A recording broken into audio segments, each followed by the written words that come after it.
Palavra da Verdade, com Hernandes Dias Lopes.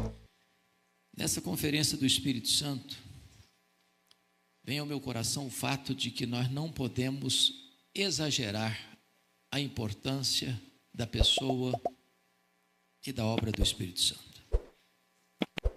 É o Espírito Santo quem nos regenera. É o Espírito Santo quem nos convence de pecado.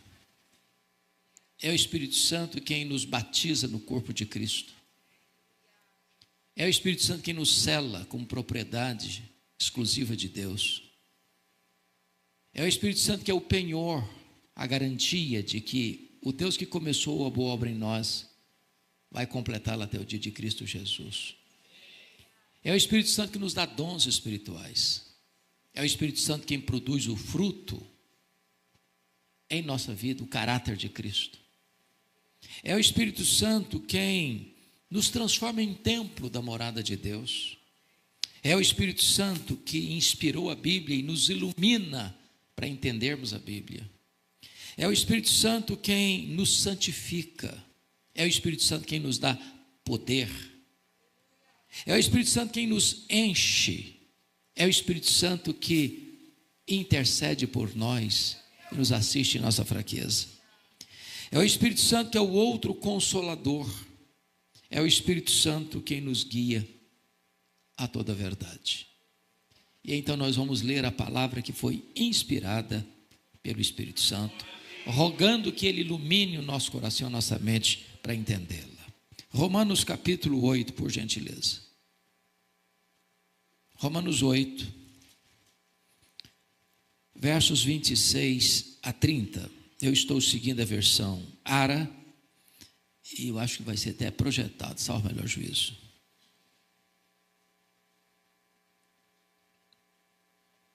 Antes de ler esse texto, todos sabem que Romanos é o grande manifesto cristão. É o Evangelho segundo Paulo. É a obra teológica mais robusta que foi escrita. Talvez o livro mais importante na história da igreja. Foi com a leitura de Romanos que Aurélio Agostinho foi convertido. Foi através da leitura de Romanos que o monge agostiniano Martinho Lutero teve uma experiência com Deus e levantou a bandeira da reforma. Foi através da leitura do prefácio de Lutero à carta de Romanos que John Wesley experimenta um grande avivamento espiritual na sua vida e, por conseguinte, em toda a Inglaterra. Então, os estudiosos dizem que esta carta é a cordilheira do Himalaia de toda a revelação bíblica. E eu estou inclinado a crer que é verdade. E se Romanos é a cordilheira do Himalaia, então Romanos 8 deve ser o pico do Everest.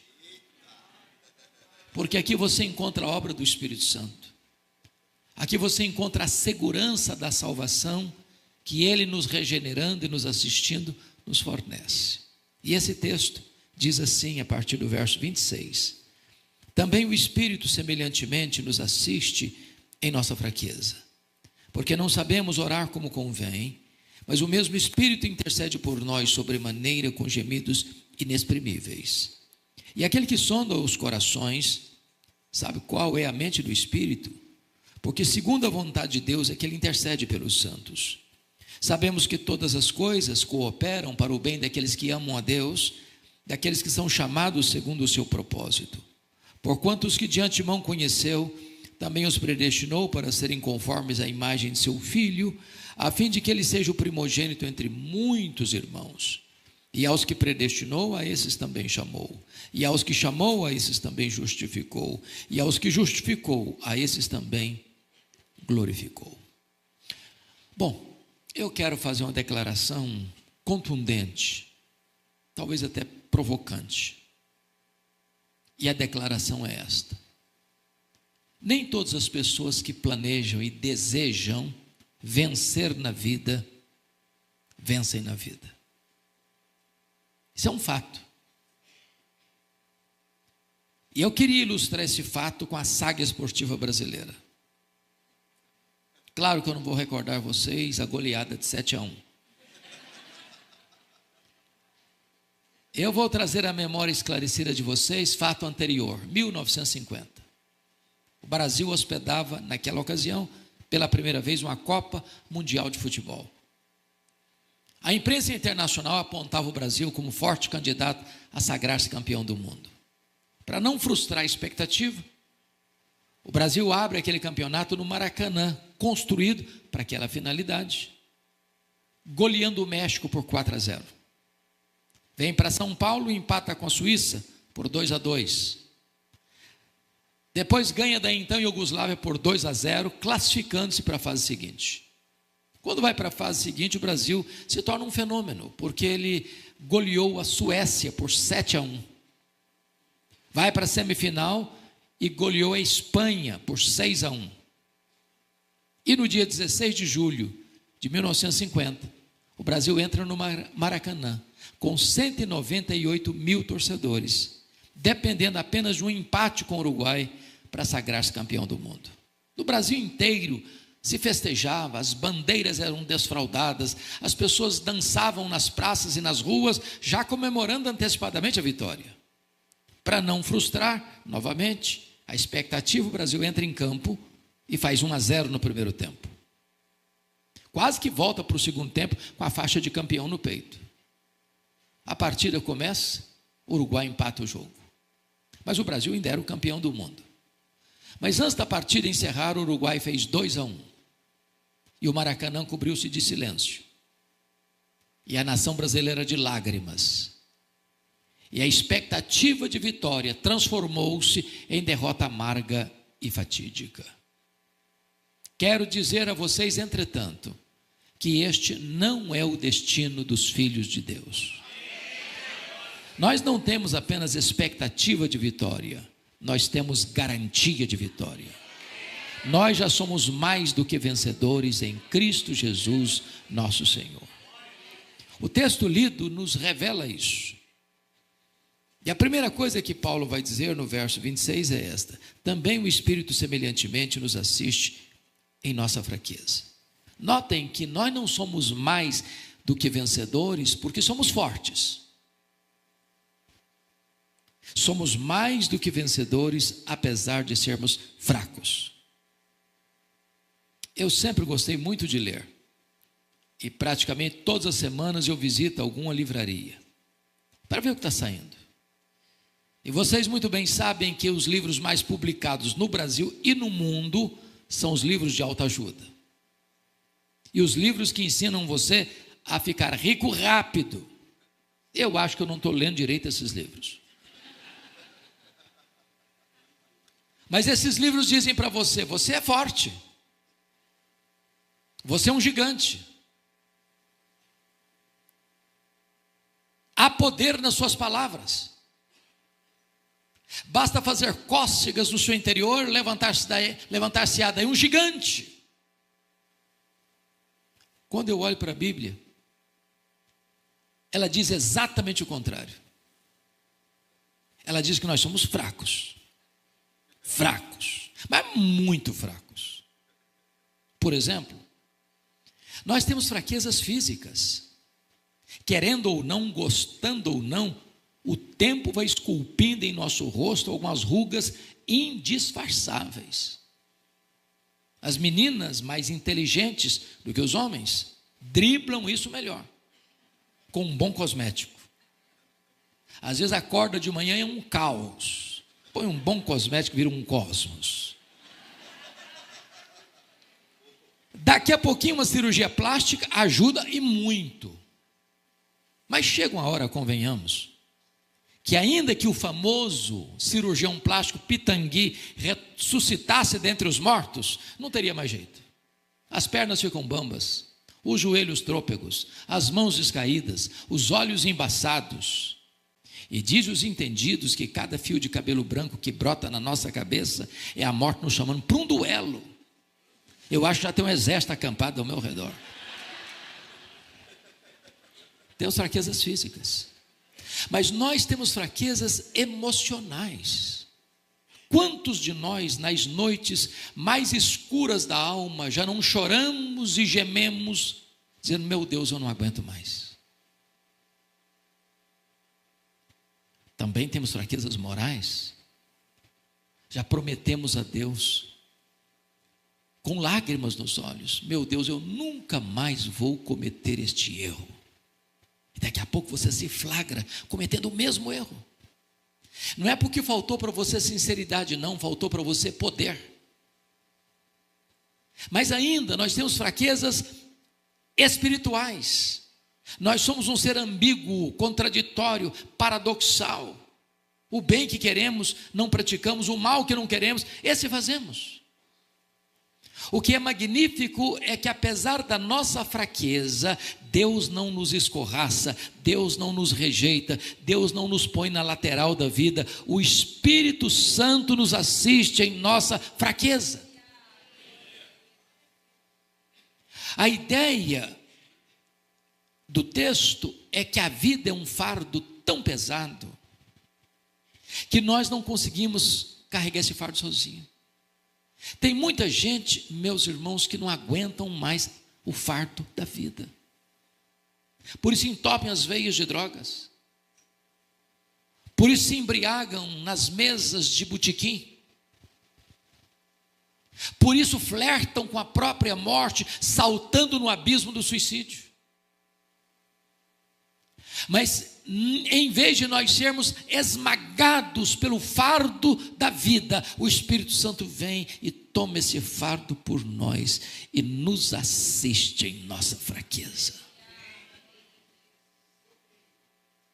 Ele tem nos assistido, Ele tem nos fortalecido, Ele tem nos consolado, Ele tem nos renovado, Ele tem nos enchido de poder, Ele tem nos assistido de uma maneira tão extraordinária. Mas você pergunta: por que nós somos fracos? Em que consiste a nossa fraqueza? Em que poros transpira, transborda a nossa fraqueza? E Paulo responde: nós somos fracos a ponto de não sabermos orar como convém. Note que oração é um exercício espiritual. Nem isso nós sabemos fazer. E sabe por que nós não sabemos orar como convém? Porque nós nem sabemos o que é melhor para nós. Às vezes pedimos para Deus uma pedra pensando que estamos pedindo um pão. Às vezes pedimos para Deus uma cobra pensando que estamos pedindo um peixe. Às vezes pedimos para Deus um escorpião pensando que estamos pedindo um ovo. Às vezes pedimos para Deus o que vai nos destruir pensando que estamos pedindo aquilo que vai nos dar vida. Deixa eu me dizer, Deus ama tanto você, Deus gosta tanto de você, Deus se importa tanto com você, que Ele não dá o que você quer. Ele dá o que você precisa. Ele dá o melhor. Eu não sei orar como convém. Então, para os rapazes e moças aí, fica calmo, tá? Se Deus bota uma placa com letras vermelhas de neon dizendo não insista não. Deus enxerga na curva. Deus enxerga no escuro. Ele está te livrando. Calma seu coração. Quando José queria sair do Egito, aliás, da prisão do Egito, ele pediu ao copeiro do faraó para lembrar-se dele. Ele esqueceu. Eu imagino que o José deve ter ficado frustrado e aborrecido. E por que ele não saiu da prisão quando ele queria sair da prisão? Porque se ele fosse sair quando queria, ele seria talvez um bom lavador de pratos no copo do faraó, no palácio do faraó. Mas nesses 2 anos, Deus estava construindo a rampa do palácio para ele sair da prisão e ser governador do Egito. Jesus nos ensinou a orar. E assim nos ensinou: pedi, dar-se-vos-á. Buscai e achareis. Batei e abrir-se-vos-á. Porque todo que pede, recebe, todo que busca, encontra, todo que bate, abrir-se-lhe-á. Isso foi o que ele ensinou. Às vezes nós entendemos o contrário. Às vezes nós entendemos assim: todo o que pede, recebe o que pede. Jesus nunca ensinou isso. O que ele ensinou foi: todo o que pede, recebe. Ai de nós, se estivesse escrito: todo o que pede, recebe o que pede. Nenhum pai, nenhuma mãe deixa uma criança pequena brincar com a faca afiada. Ah, mas eu quero brincar com a faca, mas não vou dar, meu filho. Sinto muito. Ah, mas eu vou chorar, pode chorar. Ah, eu vou pegar perraça, pode pegar perraça. Não vou entregar a faca para você. Eu não quero ver você se destruindo. Às vezes nós pegamos pirraça, querendo que Deus diz, meu filho, eu não vou lhe dar, eu sei o que eu estou fazendo, eu tenho o melhor para você, eu vou dar o que você precisa, você não sabe orar como convém, você não sabe pedir o melhor para você, então deixe que eu tomo conta da sua vida. É o Espírito Santo que nos assiste em nossa fraqueza. Mas nota em segundo lugar, no versículo 26 ainda, quando Paulo diz assim, mas o mesmo Espírito intercede por nós sobremaneira com gemidos inexprimíveis. E eu acho isso aqui de uma riqueza e de uma profundidade exponencial. Pensem comigo. Você tem o Deus Pai, você tem o Deus Filho, você tem o Deus Espírito Santo. São três pessoas distintas, um único Deus, da mesma essência, da mesma natureza, com os mesmos atributos, realizando as mesmas obras. Então, dentro da Trindade, você tem dois intercessores. Primeiro, você tem um intercessor legal, é o nosso advogado justo. Sempre que chega uma acusação contra você lá no tribunal de Deus, a Bíblia diz, quem os condenará? Ou melhor, quem tentará acusação contra os eleitos de Deus? É Deus que os justifica. Quem os condenará? É Cristo Jesus quem morreu, ou antes quem ressuscitou, o qual está à destra de Deus e também intercede por nós. Sempre que chega uma acusação contra você lá no tribunal de Deus, Jesus se levanta, Ele é o seu advogado, diz, Pai, por esse pecado que está sendo acusado, eu morri na cruz. Aquele que crê em mim não deve mais nada, então essa acusação não prevalece diante do teu tribunal. Mas agora, em segundo lugar, nós temos um segundo intercessor, que é o Espírito Santo. Ele é o intercessor existencial.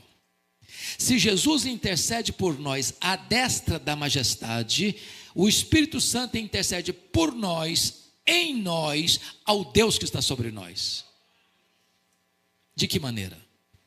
De três maneiras. Primeiro, Ele intercede por nós com total intensidade, intercede por nós sobremaneira. Se a mesma ênfase de João 3,16, porque Deus amou o mundo de tal maneira. Ora, Ele é Deus, tem os mesmos atributos de Deus, e quando Ele está orando por você, em você, ao Deus que está sobre você, Ele emprega toda a sua força, toda a sua energia, todo o seu poder para orar por você, em você, ao Deus que está sobre você. Segundo lugar, a intercessão do Espírito Santo, ela é agônica, com gemidos inexprimíveis. Isso aqui é tão extraordinário.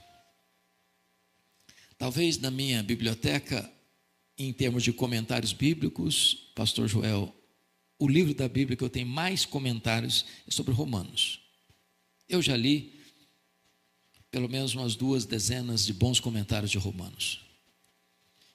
Eu nunca encontrei qualquer exegeta, hermeneuta ou intérprete das Escrituras que pudesse mergulhar nas profundezas do que está escrito aqui. Ele intercede por nós com gemidos inexprimíveis. A pergunta é: o que é um gemido? O gemido é uma expressão tão intensa de sentimento e de dor que você não consegue articular em palavras. Então você geme. Ora, mas o Espírito Santo é Deus. Portanto, Ele conhece todas as línguas, todos os idiomas, todos os dialetos, de todos os povos, de todos os tempos, de todos os lugares. Ele conhece a língua dos anjos, Ele conhece a língua dos homens, Ele conhece a linguagem do céu, Ele conhece a linguagem da terra. E quando Ele está orando por você, ao Deus que está por você, em você, Ele não encontra sequer uma língua, nem no céu, nem na terra. E então Ele geme com gemidos inexprimíveis. Com essa intensidade e com essa agonia. Mas em terceiro lugar, o Espírito Santo intercede por nós de maneira intensa, de maneira agônica e, em terceiro lugar, de maneira eficaz. Porque o verso 27 nos explica: Aquele que sonda os corações, sabe qual é a mente do Espírito, porque é segundo a vontade de Deus é que Ele intercede por nós. Se eu não sei orar como convém, o Espírito Santo sabe. O Espírito Santo nunca vai interceder por você, em você, ao Deus que está sobre você, na contramão da boa, agradável e perfeita vontade de Deus. Pois bem, Paulo prossegue no verso 28 e usa uma palavra extraordinária, começando o verso 28. Como é que ele começa? Sabemos. Essa palavra sabemos, ela vem de um termo da matemática, é um termo exato. Aqui não é a linguagem da conjectura hipotética, aqui é a linguagem da certeza experimental.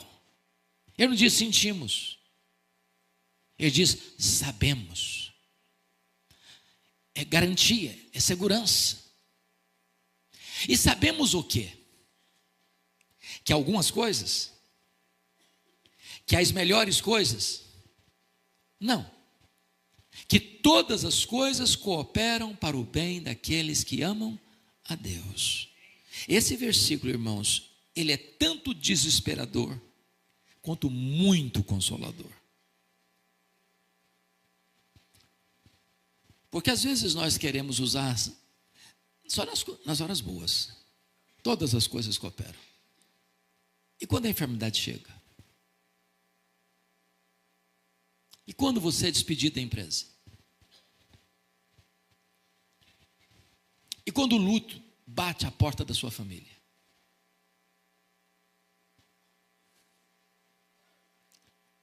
Pode ser desesperador. O que Paulo está querendo dizer com isso? Primeiramente, vamos entender o que ele não está dizendo. Paulo não está dizendo que todas as coisas que acontecem com você são coisas boas. Ele não está dizendo isso. Aliás, uma frase de efeito de livro. Por que coisas boas acontecem com pessoas ruins? E por que coisas ruins acontecem com pessoas boas? Eu quero dizer para você que crente enfrenta problema. Crente fica doente. Crente bate carro. Crente enfrenta acidente. Crente chorador do luto. Crente enfrenta até bala perdida na rua. Crente é sequestrado. Então coisas ruins acontecem com gente de Deus. Quem está falando isso é Paulo. Se pensa num cara que atraía a tempestade, Paulo era um deles. Por onde Paulo passava, ele enfrentava problema. Era preso aqui, era açoitado ali, batia no cara com varas acolá, enfrentava naufrágio aqui, era acusado acolá. O homem vivia uma luta tremenda e constante. Mas ele diz, sabemos que todas as coisas cooperam para o bem daqueles que amam a Deus. Segundo, Paulo não está dizendo que as coisas se encaixam por si mesmas, como o pastor brincou agora há pouco. Vou dar uma olhadinha no horóscopo para ver se o negócio está bom para o meu lado, se os astros estão a meu favor. Vou dar uma olhadinha em que roupa que eu vou usar hoje para ver se o dia melhora para mim. As coisas se encaixam. Não existe esse negócio não. Não existe isso não existe coincidência, não existe azar, não existe sorte, não existe determinismo, não existe olho gordo, não existe macumba para crente. A nossa vida está nas mãos do Deus Todo-Poderoso. A sua vida está guardada, protegida por aquele que tem as rédeas da história em suas mãos. As coisas não se encaixam como que não coincidência não. Quem está tecendo os fios da sua vida é o tapeceiro divino. Tem hora que tem coisa assim difícil, tem hora que tem cores mais fortes, tem hora que tem cores mais leves. Ao final isso vai ser um produto maravilhoso. Terceiro, Paulo não está dizendo que todas as coisas cooperam para o bem de todas as pessoas. Quem semeia vento, colhe tempestade. Quem semeia na carne, da carne colhe corrupção. Mas se você ama Deus, Deus está trabalhando as circunstâncias da sua vida, para que ao fim tudo seja feito para o seu bem. Me permita dizer isso. Tem hora que você não consegue entender o que Deus está fazendo. É verdade. Preste atenção nisso. Se eu conseguisse entender quem é Deus plenamente e tudo que Ele está fazendo, eu seria parecido com Ele, igualzinho a Ele. Eu sou pequeno, eu sou limitado, eu sou fraco. Deus é soberano. Então deixa eu lhe dizer algo. Se você não está entendendo o que Deus está fazendo na sua vida, você pode entender quem é Deus. Ele é bom, Ele é soberano, Ele é seu Pai. Ele está trabalhando por você e não contra você. Me permita ilustrar. Quando Albert Einstein veio à América depois do sucesso da teoria da relatividade, uma repórter perguntou para a esposa dele, que o acompanhava, assim: a senhora compreende a complexa teoria da relatividade pela qual o seu marido é tão famoso no mundo? Ela respondeu: não, eu não compreendo a complexa teoria da relatividade pela qual meu marido é tão famoso no mundo, mas eu compreendo o meu marido. Eu posso não saber tudo o que Deus está fazendo comigo, mas eu posso saber que Deus é bom, que Ele é meu Pai, quem tem o melhor para nós. Igual aquele menino que caminhava pela rua, feliz da vida, com um pacote nos braços, correndo alegre, feliz. Alguém aborda o menino e diz: meu filho, o que você está fazendo? Por que você está tão alegre assim?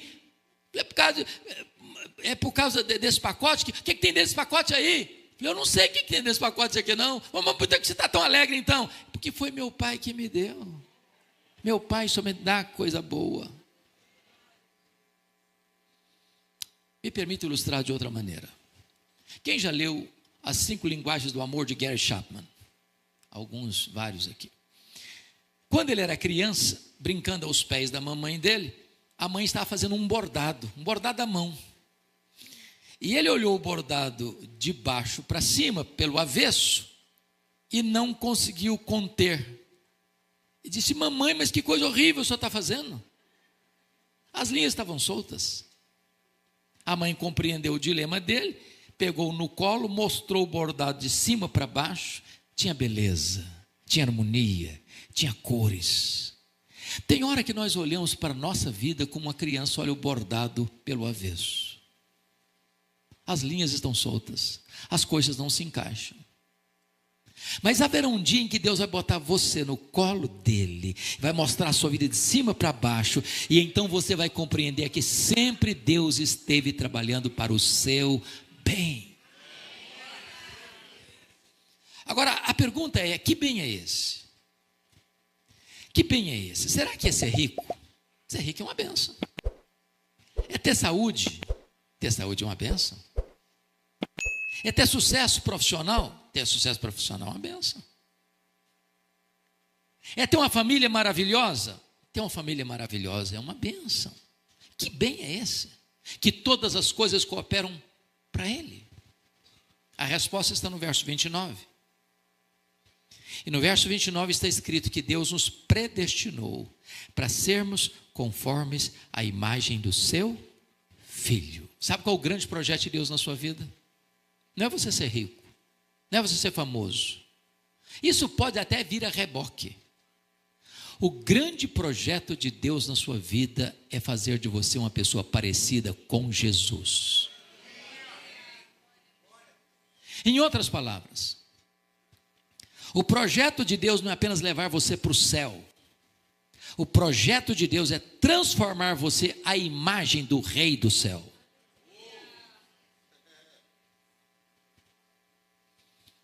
Como isso acontece? O verso 30 responde: aos que Deus predestinou, a esses Deus também chamou. Sabe o que Paulo está dizendo? Que tudo começa com Deus e não com você. Não fui eu quem escolhi a Deus, foi Deus quem me escolheu. Não fui eu quem achou Jesus, ele não estava perdido, perdido estava eu. Foi ele que me achou. Não foi eu que comecei a amar a Deus e então, em resposta ao meu amor por Ele, Ele passou a me amar. Não. Ele me amou primeiro. O meu amor por Ele é um refluxo do fluxo do amor dele por mim. E então Paulo diz assim: aos que Deus predestinou, a esses Deus também chamou. E esse chamado, nas palavras do próprio Jesus, é a voz do pastor. As minhas ovelhas ouvem a minha voz. É a voz do Evangelho. É a voz que ecoa desse púlpito domingo após domingo. É a pregação das Escrituras.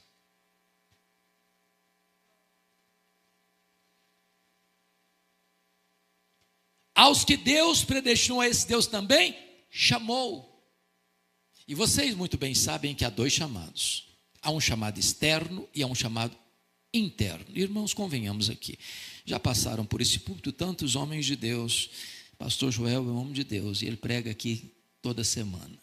Mas ele, qualquer outro que subir a esse púlpito ou em qualquer outro púlpito, nós somos rigorosamente limitados. Sabe o que significa isso? Que nós só podemos falar aos ouvidos. Só o Espírito Santo pode falar ao coração.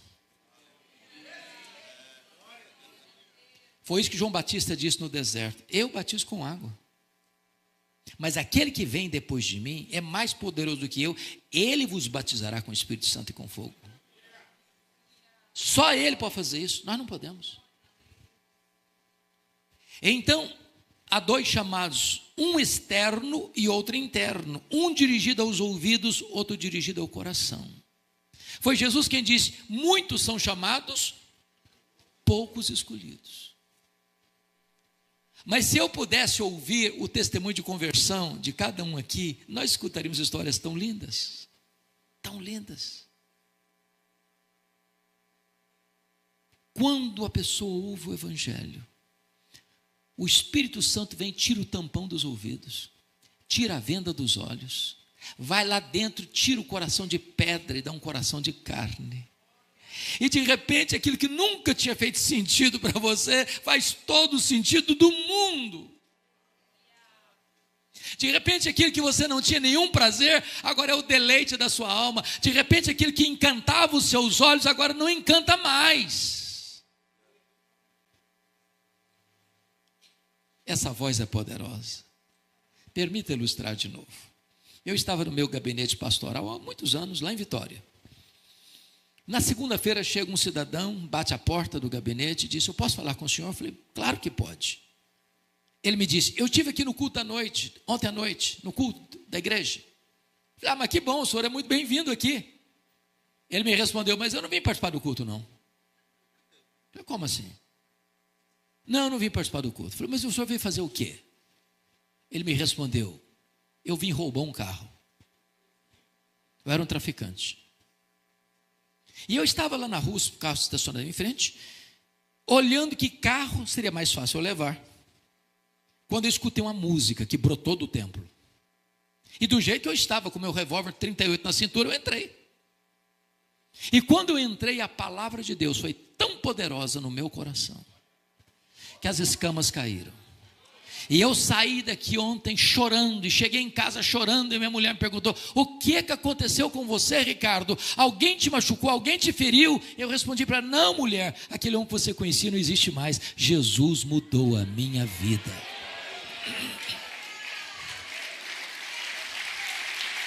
Ele chama.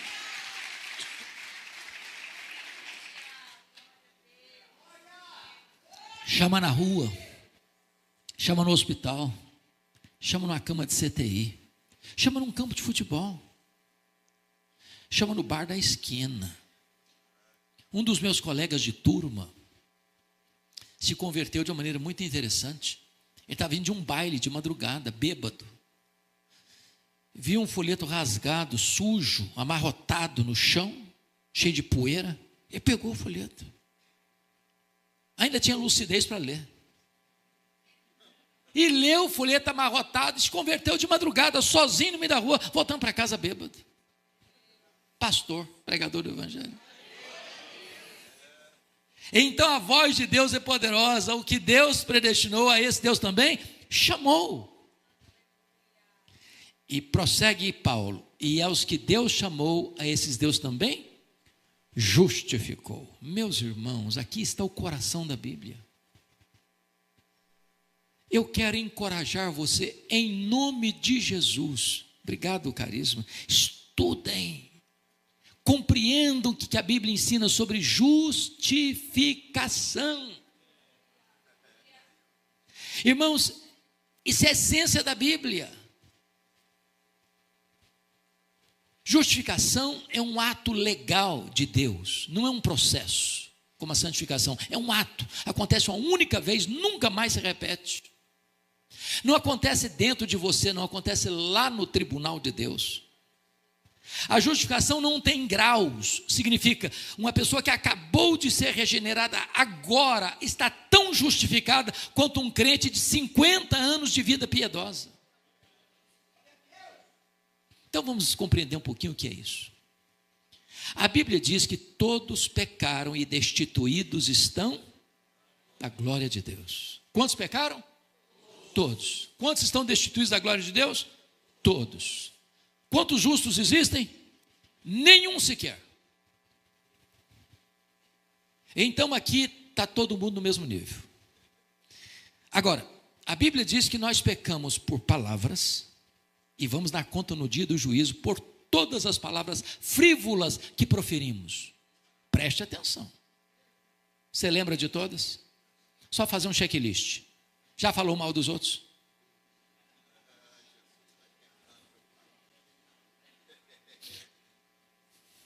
Já contou uma piada? As nossas piadas não são escandalosas não, tá? As nossas piadas são só para dar risada. Já contou uma piada indecente? Já clicou espalhando fake news?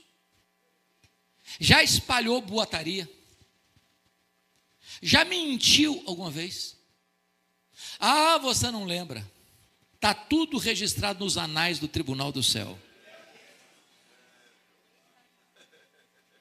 Vamos dar conta, em segundo lugar, de todas as nossas obras. O que você fez, seu pai não viu, sua mãe não viu, seu filho não viu, sua filha não viu, seu marido não viu, sua mulher não viu, seu pastor não viu, Deus viu.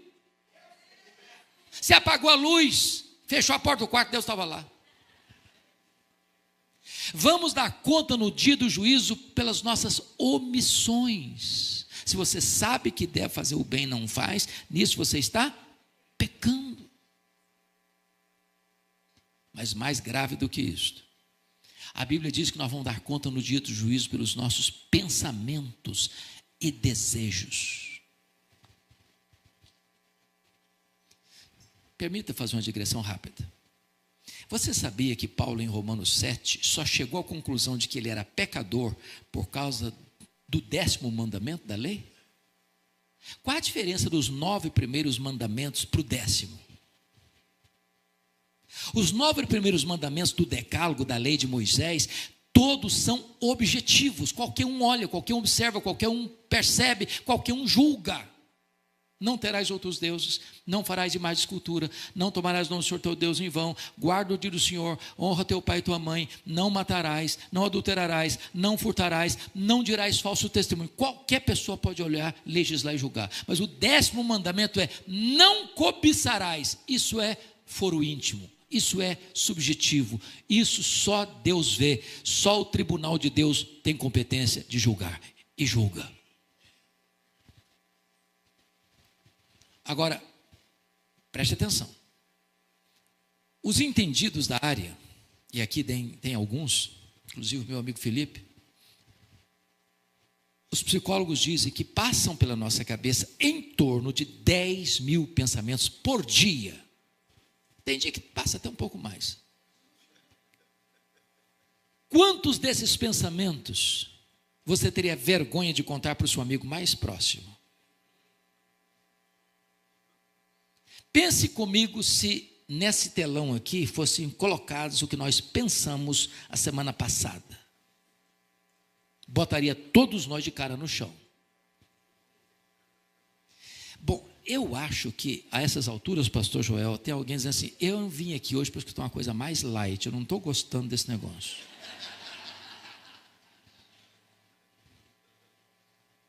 Mas então eu vou lhe fazer um elogio, mas um elogio assim muito alto. Imagine que você seja a pessoa mais piedosa de Americana. Imagine que você durante um dia inteiro não pecou nem uma vez, nem por palavras, nem por obras, nem por omissão. Imagine que desses 10 mil pensamentos por dia, você teve 9.997 pensamentos bons. Só 3 pecaminosos. Você já seria quase um anjo ambulante. Mas se você tiver só 3 pecados por dia, no final de um mês, quantos pecados você terá? 90. E no final de um ano? Quem fez comum aí? 90 vezes 12. 1.080. Vamos arredondar para 1.000, para melhorar. Se eu tivesse só 3 pecados por dia, eu estaria hoje com 66.000 pecados. Agora, pense comigo, um réu vai a júri popular, e o advogado de acusação e o promotor provam pelos autos do processo que aquele réu cometeu 66.000 violações da lei. Qual é a condição desse réu? Vai ser condenado. Bom, mas os tribunais aqui da terra, você compra juiz, você suborna testemunha, você compra sentença, o justo sai como inocente, o culpado sai como inocente. Mas eu pergunto a você, lá vai ser o reto juiz, Jesus, juiz de vivos e de mortos. Você acha que alguém vai chegar para ele e falar: dá um jeitinho para mim aqui que eu molho a tua mão, Jesus? A Bíblia diz que a alma que pecar, essa morrerá, e Deus não terá o culpado por inocente. Mas deixa eu dizer agora uma coisa complicada para você. Você não precisa ter 66.000 pecados para não entrar no céu, não. Se você tiver um único pecado, você não pode entrar no céu. Vou dizer algo mais chocante. Só gente perfeita entra no céu. Sabia disso? Porque está escrito na Bíblia que nada contaminado vai entrar no céu. Se entrar um pecado no céu, o céu não é mais céu. Aí você está chegando a uma conclusão terrível. Se é desse jeito, então eu estou frito. Parabéns, é isso mesmo. É isso mesmo. O que significa isso? Significa que você nunca, jamais pode salvar a você mesmo. É impossível você salvar a você mesmo pelas suas obras, pelos seus méritos, pela sua religiosidade, pelos seus predicados morais. Mas eu tenho uma gloriosa notícia a dar para vocês nesta noite. Aquilo que você e eu não podemos fazer, Deus fez por nós. Deus fez por nós. Ele enviou o seu filho, o seu único filho, como nosso fiador, como nosso representante, como nosso substituto. E diz a Bíblia, quando Jesus estava lá na cruz, Deus o Pai lançou sobre ele a iniquidade de todos nós. Diz 1 de Pedro 2,24 que foi carregando sobre o seu corpo no madeiro os nossos pecados. E diz a Bíblia que aquele que não conheceu o pecado, Deus o fez pecado por nós. O meu pecado, o seu pecado, o nosso pecado foi colocado sobre Jesus. Não havia beleza nele naquele momento. O sol escondeu o rosto dele. O próprio Pai escondeu o rosto dele e o desamparou, porque ele era totalmente pecado. Não seu pecado, o meu pecado, o seu pecado, o nosso pecado, todos sobre ele. Agradou ao Pai moê-lo naquela cruz. A Bíblia diz que ele morreu pelos nossos pecados, segundo as Escrituras. E quando ele estava lá na cruz, a penúltima palavra dele foi esta: está consumado. palavra grega tetelestai, está pago. Aquele que crê em mim não tem mais dívida.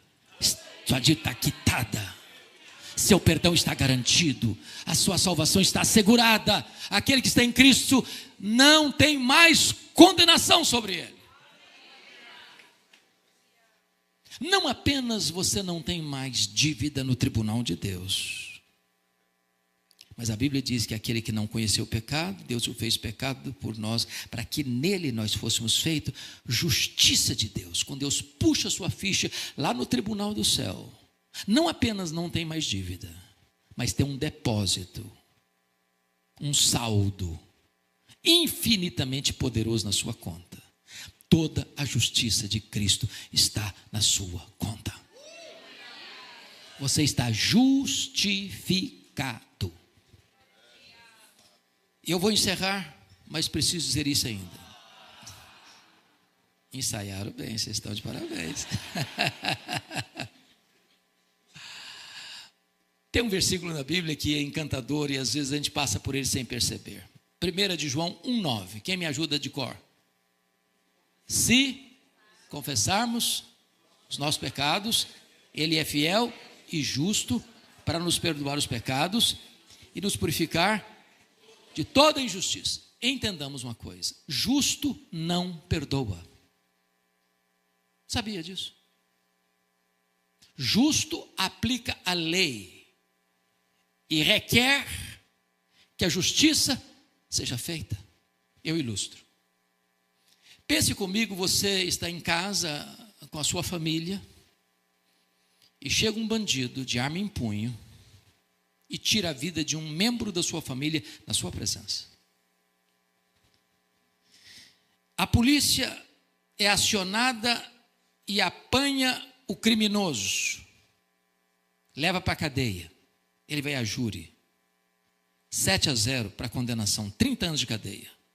Eu pergunto a vocês, o juiz, em nome da lei, em nome da justiça, pode dizer para esse criminoso: vai para casa, não tem crime, fique em paz. Ele pode fazer isso em nome da lei e da justiça? Resposta: não. Qual o papel do juiz? Aplicar a lei, exercer a justiça. Por que esse versículo não está escrito assim: Deus é fiel e misericordioso para perdoar os pecados, mas Deus é fiel e justo? Como assim? Como assim? Por que Deus é fiel e justo para perdoar? É porque quando você é justificado pela fé, isso não significa que você não continue mais sendo pecador, porque a glorificação se dará quando Jesus voltar. Aqui ainda nós temos falhas. Mas a palavra confessar no grego aí é a palavra homologel, de onde vem a nossa palavra portuguesa homologar. Quando você vai confessar um pecado, você concorda com Deus que você errou. Diz: meu Deus, eu errei, eu pequei. Aí Deus olha para o sacrifício de Jesus lá na cruz e diz: esse pecado já foi punido. E eu sou justo para não punir o mesmo pecado 2 vezes. Então, porque eu sou justo, já puni no meu filho, eu não puno em você, eu perdoo você por causa da justiça do meu filho aplicada à sua vida. Portanto, justificação é mais do que perdão. Perdão é um conceito negativo e justificação é um conceito positivo. Ilustro de novo. O que é perdão? Imagine que você deva R$1 milhão ao banco. Você está quebrado, não tem um centavo. Alguém vai lá e deposita na conta R$1 milhão. A sua dívida está o quê? Quitada. Você não deve mais nada. Mas você estava quebrado. Quebrado continua, só não tem mais dívida. Isso é perdão. Agora, o que é justificação? Você está quebrado, uma dívida de R$1 milhão. Alguém vai lá e quita a sua dívida. Ele rasgou o escrito de dívida que era contra nós, anulou-o, encravou na cruz. Mas foi lá na sua conta que estava zerada e fez um depósito infinito na sua conta. Toda a justiça de Jesus está na sua conta. Isso é justificação. E eu concluo dizendo que é por esta causa que Paulo prossegue e diz assim: aos que Deus justificou, a esses Deus também glorificou? Paulo errou na teologia ou na gramática? Porque glorificação é um fato futuro e não passado. Nem você nem eu estamos glorificados aqui nessa noite. Correto? Claro. Quando é que vai acontecer a glorificação? Quando Jesus voltar em majestade e glória. Mas Paulo coloca a glorificação como um fato pretérito, passado, consumado. Sabe por quê? Porque esse projeto é um projeto eterno. Deus não usa rascunhos nos seus planos. O plano de Deus não pode ser frustrado. Então você que foi predestinado, chamado, amado, você que foi chamado com santa vocação, você que foi justificado na mente de Deus, nos decretos de Deus, você já está glorificado. Deus é soberano na nossa salvação. Deleitemo-nos nele, exaltemos a ele e vivamos para a glória dele. Que ele nos abençoe. Amém.